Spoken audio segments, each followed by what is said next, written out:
Another month of the season has come to an end, so let's just hop straight into the July recap as our Atlanta Braves are sitting at 59-41 on the season, which is 7.5 games back at first place. They are currently second place behind the Washington Nationals, who are 66-34, having a lights-out season. We're having a great season as well, but just the Nationals are on another level this season. Hopefully we can catch up with some of the acquisitions we've made, though, as it is July recap, so that means it is time to go over some of the trades that we made. And the first one that we're going to be going over is the Chris Davis trade, as Chris Davis came over from the Oakland Athletics. He is a power bat. I wanted to get more power in this lineup.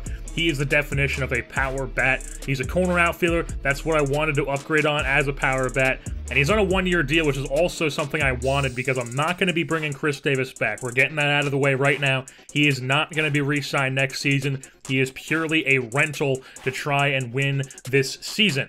So Chris Davis, he's on a one-year deal because I want to have new corner outfielders next year. Josh Harrison also on a one-year deal. Next year, we're going to be going younger at a few more positions. And we're going to just try to get these prospects in here and try to see what these guys can do. If it's a more down season next year, whatever. But this year is really the year we're going all out with Chris Davis. That's why I picked him up. And we gave Joey Wentz and Corey Spangenberg to the Athletics in return. Joey Wentz, B potential, 66 overall starting pitcher. We have so much starting pitcher prospects that we could just give up whoever we want at this point. Joey Wentz, he was the next guy up to leave, so Wentz to the Athletics. He'll be in the rotation soon enough. Corey Spangenberg is the guy who they get to replace Chris Davis, and they have him for multiple seasons, because I signed him to a 2-year deal, so they have him for the rest of this year, obviously. They have him for next season, and he is still under arbitration for the season after that. So they have him for this year, plus 2 more seasons if they want him. And that's a pretty good upgrade, I would say, to have more team control on a guy for the Athletics. And they can play him wherever they want, because he can play left, center, right, second, third, short. The other trade that we're going to be going over is the Raisel Iglesias trade.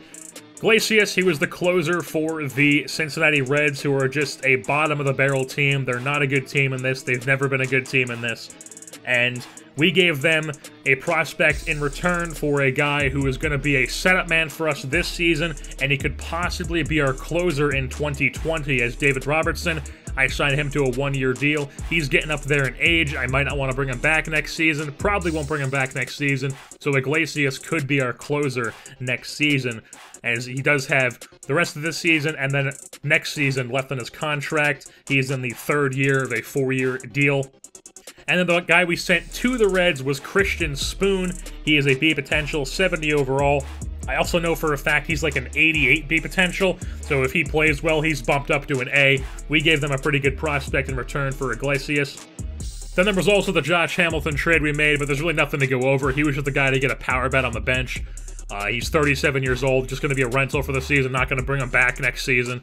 He's probably going to retire anyways. So Josh Hamilton, decent power bat to have coming off the bench as a corner outfielder / first baseman. And also in the month of July, there is the All-Star Game.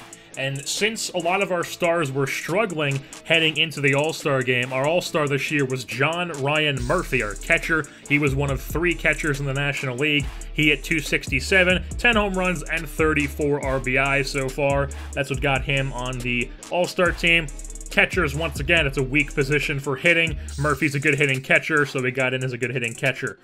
But speaking of stars struggling heading into the All-Star break, those stars are no longer struggling, especially Freddie Freeman. He's hitting .302 on the season, which is good enough for 9th in the National League. He's also got 27 bombs, which is tied for 6th in the National League, and he's got a .927 OPS, which is lights out 8th in the National League. Freddie Freeman is back. It was only a matter of time until he starts heating up, and he started heating up. Dansby Swanson is 6th in the National League with 24 doubles, and then Ender Inciarte is tied for 3rd in the National League with 6 triples on the 2019 campaign.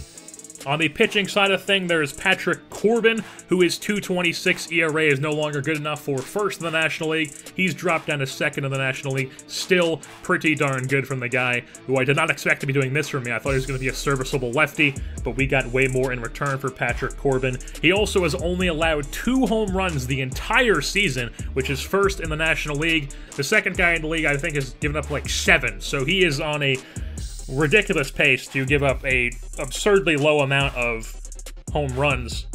And then taking a look at one of the guys in our bullpen who is not among the league leaders but is having a pretty impressive season, one of our middle relievers, George Kontos. We signed him in the offseason. He has exactly a 2 ERA right now through 67 1/3 innings pitched.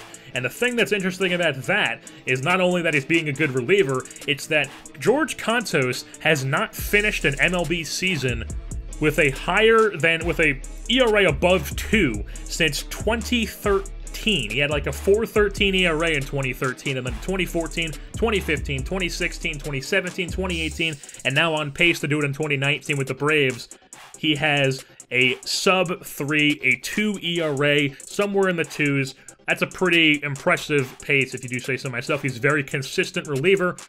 And now taking a look at some of the bats on our team who aren't among the league leaders, there is Marwin Gonzalez, whose average is starting to come around. OBP still not quite impressive, but I mean, he didn't really walk much last year either. He just had a really high average, so 275 average, 332 OBP, 426 slugging. Marwin Gonzalez is starting to come around. I believe he's hitting 6th in our order, now that Chris Davis, who is the next guy up, hitting 210, 277, 364. That's his slash line. Not a good slash line, I know that. He was hitting in an athletics team that just god-awful. He has no protection in that lineup whatsoever. I'm hoping, and I'm pretty confident that he's going to be able to turn things around and have a pretty good second half with us while he's hitting 5th on our order. And we have an order of Inciarte, Swanson, Freeman hitting 3rd, Jung-Ho Gong hitting 4th, and then Davis hitting 5th. And then he's even got protection behind him in Marwin Gonzalez and then John Ryan Murphy. So he's got a good hitting lineup to be in. So hopefully he can let some of that pressure get off and he's able to just relax and start hitting some ding-dongs. He does have 15 in the year so far. Hopefully he can finish with quite a few with us. Josh Harrison is a guy who, like I keep mentioning, is just going to be a one-and-done with us, but he is having a great season. 293, 357, 403 slash line.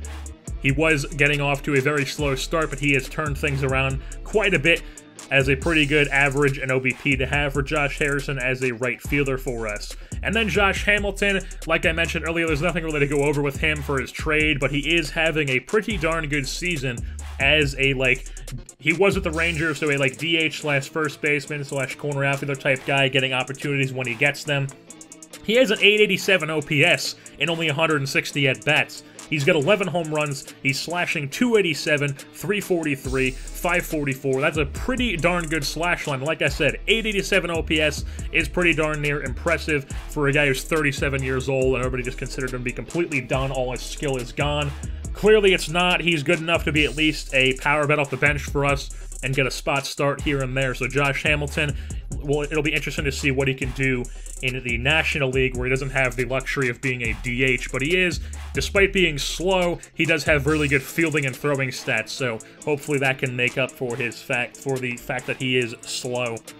And with that being said, that's going to wrap things up here for this edition of the monthly recap of July here in the 2019 campaign as we get ready to move into August.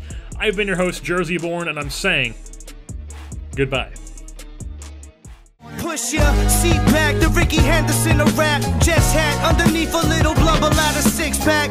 Summertime, I cop the musket with the kickback. Then sit back, stand up, eyes low, hit that. This happened continuously throughout the night. Now my eyes are like diamonds that's looking blue inside the light, like a prism. Shooting out hope, honoring optimism.